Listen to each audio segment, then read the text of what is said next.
নমস্কার, Kajari kitchen and কুকিংয়ে সবাইকে স্বাগত জানিয়ে আমি আজকে 3টি রেসিপি নিয়ে চলে এসেছি। তো আজ দেশি কই মাছ পাওয়া গেছে, তো দেশি কই মাছের দুটো রেসিপি আজ করে দেখাবো। তো দেখুন, মাছগুলো ভালোভাবে কেটে ধুয়ে ফ্রেশ করে নিয়ে এসেছি। তো তেল কই করা হবে। তেল কইয়ের জন্য এখানে মশলা বেটে নিয়েছি, জিরে, আদা, শুকনো লঙ্কা, একটু সামান্য সর্ষে এবং বেশি একটু পেঁয়াজ বাটা। তো দেখুন, মাছগুলোকে আমি একটু আলাদা করে নিচ্ছি। কিছু বড় বড় মাছগুলো তেল কইয়ের জন্য বেছে নিচ্ছি। একটু বড় বড় মাছ দিয়ে তেল কইটা করা হলে ভালো লাগবে খেতে। এই দেখুন, এই কটা মাছ দিয়ে তেল কই করা হবে। তো আগে তেল কইয়ের জন্য আমি মাছগুলোতে মশলাগুলো মাখিয়ে নিচ্ছি। তো এখানে জিরে, ধনে, আদা, পেঁয়াজ এবং সর্ষে, শুকনো লঙ্কা, লবণ, হলুদ আর একটু কাঁচা তেল দিয়ে এটাকে মাখিয়ে রাখবো প্রায় আধ ঘন্টা। কয়েকটা কাঁচা লঙ্কা দিয়ে দিয়েছি, শুকনো লঙ্কা বেটে দেওয়া হয়েছে আর কয়েকটা কাঁচা লঙ্কা। তো মাছটা ভালোভাবে মশলার সাথে এভাবে মাখিয়ে নিচ্ছি। বেশ খানিকটা সময় এটাকে রেস্টে রেখে দেব। এদিকে বাদবাকি মাছগুলো আমি ভেজে নিচ্ছি। তো দেখুন, খুব ভালোভাবে এই মাছগুলো ভেজে নিচ্ছি। বাদবাকি মাছগুলো একটু ছোট সাইজের, বড়গুলো দিয়ে তেল কই করা হচ্ছে।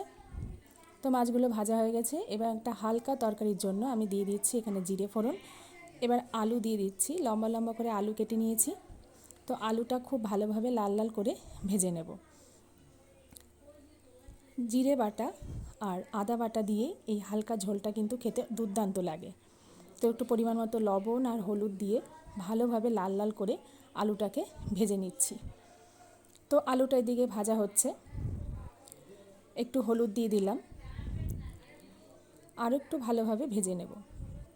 যত সময় না লাল লাল কালারটা আসবে তত সময় ভাজতে থাকবো। অপরদিকে আমি এখানে একটু কলমি শাক ভেজে নিচ্ছি। তো আজ কলমি শাক শুধু রসুন দিয়েই করব, কালো জিরে আর রসুন ফোড়ন দিয়ে কলমি শাক।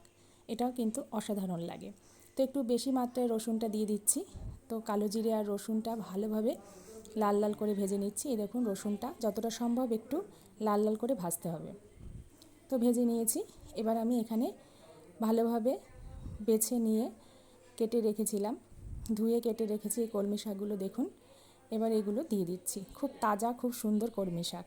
তো কলমি শাকগুলো দিয়ে দিয়েছি, পরিমাণ মতো লবণ আর হলুদ দিয়ে দিলাম, দিয়ে এটাকে ভাজতে থাকবো।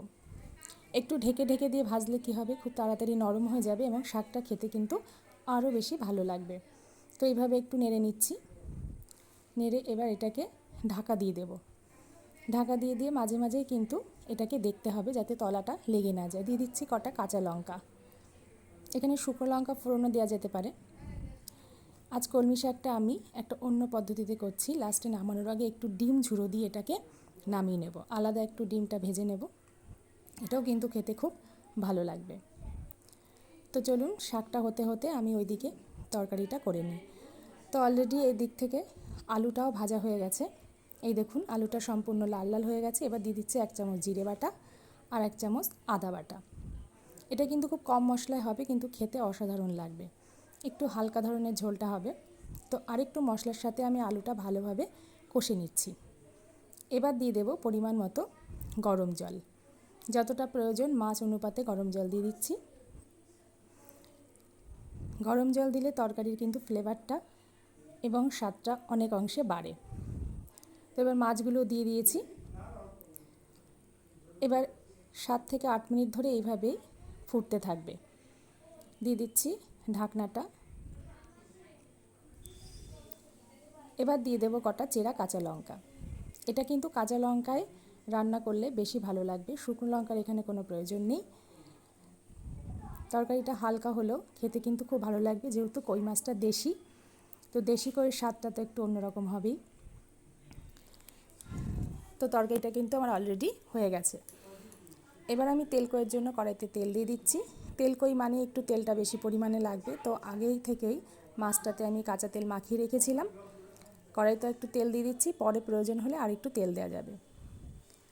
তো মাছগুলো এবার মশলা মাখিয়ে রেখেছিলাম প্রায় আধ ঘন্টা মতন। এবার মাছগুলো দিয়ে দিচ্ছি। তো মশলাটা একটু ধুয়ে জল যতটুকু প্রয়োজন, খুব অল্প পরিমাণেই জল দেব। জল দিয়ে এটাকে আমি সিমের থেকে একটু বেশি মাত্রায় দিয়ে ঢেকে রাখবো। তো দিয়ে দিচ্ছি একটু গরম মশলা। এটা দিতেও পারেন নাও দিতে পারেন, অপশনাল, তবে দিলে কিন্তু ফ্লেভারটা একটা সুন্দর আসে। এবার এটাকে ঢেকে দেব। প্রায় 10 মিনিট অন্তর অন্তর এটাকে দেখতে হবে। 10 মিনিট পর আমি আবার এটাকে খুলে দেখে নেব। তো সিমের থেকে একটু বেশি গ্যাসটা বাড়িয়ে দিতে হবে, খুব বেশি হাইয়ে এটা দেওয়া যাবে না, তাহলে কিন্তু তলাটা লেগে যাবে। দেখুন 5-7 মিনিট 10 মিনিট অন্তর এটাকে দেখে দেখে নিয়ে নিয়েছি মাছটা সিদ্ধ হয়েছে কি না। তো অলরেডি এটা রেডি।